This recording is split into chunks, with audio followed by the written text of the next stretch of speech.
trata se ele era um homem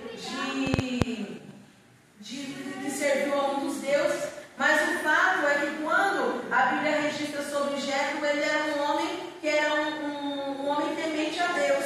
E foi um homem que ele deu um conselho para Moisés, quando Moisés estava ali junto ao povo, aos hebreus, ali já no deserto, e ele vendo aquela situação de Moisés, ele deu um grande conselho que é baseado a nossa estrutura eclesiástica, da maior parte das igrejas tradicionais como a nossa, são baseadas exatamente em cima desse conselho de Jétro, que ele desse líderes em pequenos grupos de 10, líderes de 10, líderes de 50, líderes de 100 e um grande líder, e numa ocasião de grande dificuldade que trouxesse aquele problema para Moisés. E hoje nós temos essas divisões das igrejas, as organizações de igrejas pautadas justamente dentro desse conselho de Jétro para Moisés, que um líder só, ele não conseguiria atender toda aquela demanda do povo, mas se fosse dividido em pequenos grupos seria muito mais produtivo.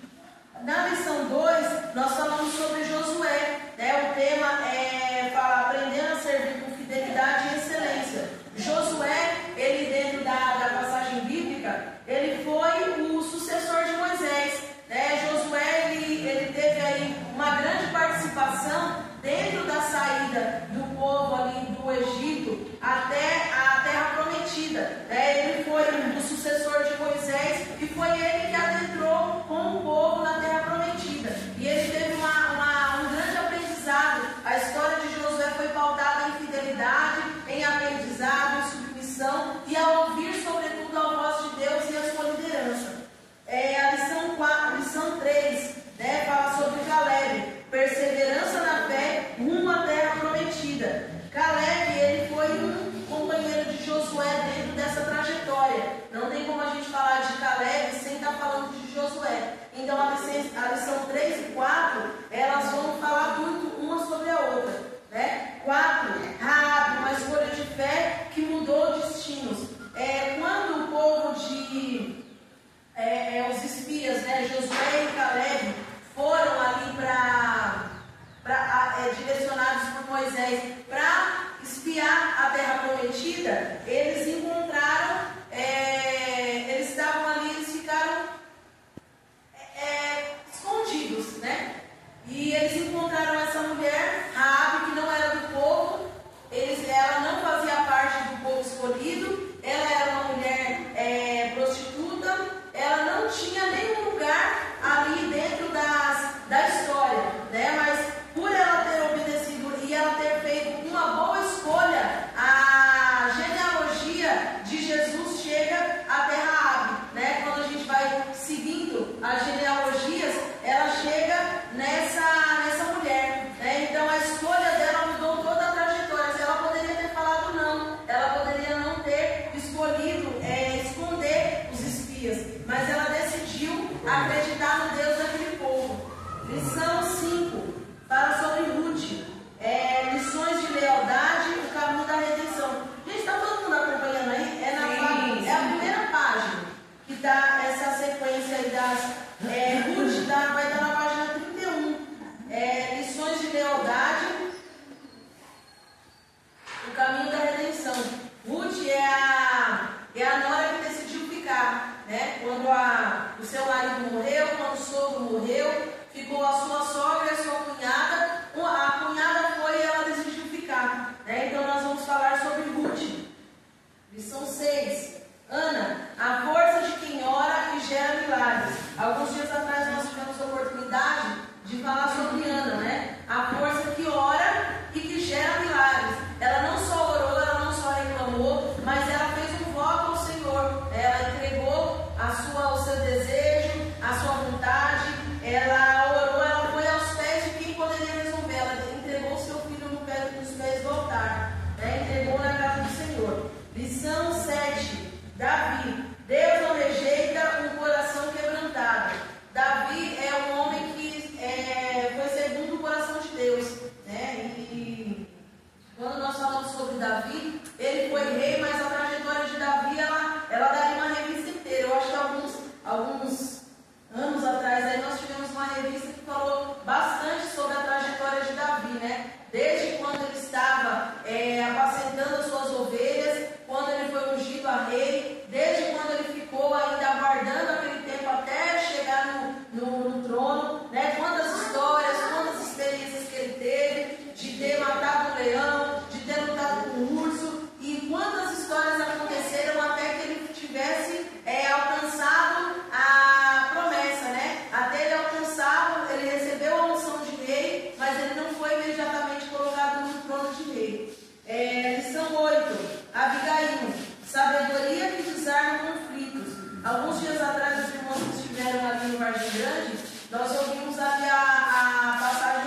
casa.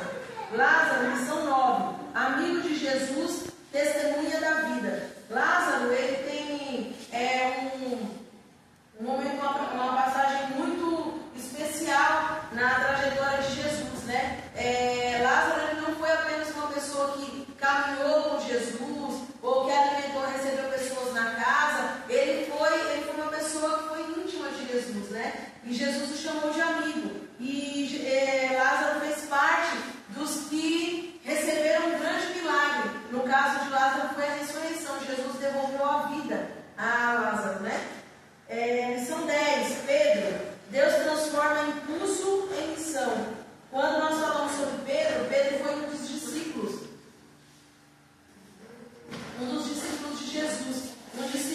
Um dos mais próximos, eu diria, né? Quando nós falamos sobre Pedro, sempre lembra que foi uma pessoa de ímpeto, né? De impulso, é uma pessoa que resolvia primeiro e pensava depois, né? Mas esse impulso, mesmo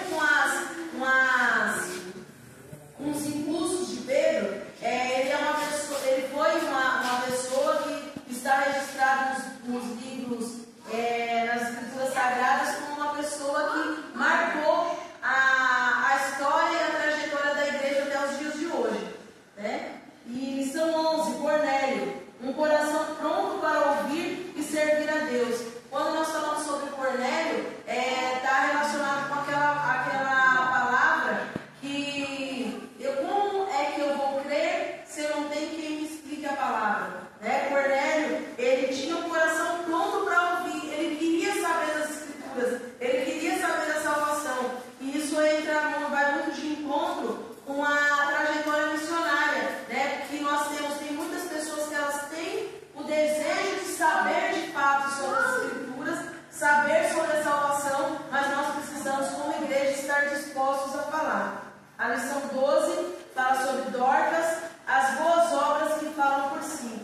Dorcas foi uma mulher que ela usou dos seus bens dentro daquele tempo para servir a mulheres, né, viúvas, aos órfãos. Ela fazia roupas, né, e não só roupas. Ela tinha um testemunho a ponto de que quando souberam da notícia que ela havia falecido, as pessoas elas se desesperaram, né? E elas apresentaram ali, olha, Dorcas, ela fez isso por mim. E os testemunhos que geraram em torno do que Dorcas tinha feito por aquelas pessoas foi muito maior, né? Não foram apenas tecidos, né? Foram vidas que foram transformadas e alcançadas, acolhidas, né? Que se sentiram amadas através das atitudes de Dorcas. Nós vamos falar sobre ela na lição 12. Lição 13. Que eu gosto muito de falar sobre o apóstolo Paulo, combatendo o bom combate e guardando a fé. Esse trimestre vai ser fechado no dia 28 de dezembro, né? A gente comendo um panetone e falando sobre Paulo. Vai ser combatendo o bom combate e guardando a fé. Alguns dias atrás, acredito que há 2 domingos atrás, nós falamos sobre a última carta de Paulo a Timóteo, né? A segunda carta de Paulo a Timóteo, que fala muito sobre como é que Paulo se posicionou dentro do seu cárcere, mesmo tendo sido julgado, estando no seu corredor de morte, né? Como que Paulo ele se posicionou, quais foram as histórias, quais foram os posicionamentos que Paulo trouxe para a vida de Timóteo e que traz para a nossa vida até os dias de hoje. E no decorrer da história,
em Roma, né? Os seus amigos, até os que abandonaram, né? Porque a carta dele a Timóteo diz, né? Que ele foi abandonado no momento que ele precisava de alguém para defendê-lo. Aqueles que poderiam ter defendido se calaram, né? E até mesmo dentro de uma situação que eles não só se sentiu que ele foi abandonado, ele nos mostra o posicionamento de não cristalizar certos sentimentos. Então nós vamos falar do dia 28 de dezembro e fechar esse trimestre aqui falando sobre o apóstolo Paulo. Amém. Então, eu gostaria de fato que a nossa igreja aqui que a gente consiga fazer um bom uso dessa revista, né, nesse trimestre. Eu acredito que vai ser muito importante para todos nós, né? A gente poder compartilhar, trocar um pouco das coisas que a gente vai lendo, né? Muitas vezes a gente lê tanto sobre um assunto, aí vem alguém e fala sobre aquele mesmo personagem, a gente fala, nossa, nunca tinha ouvido falar nisso.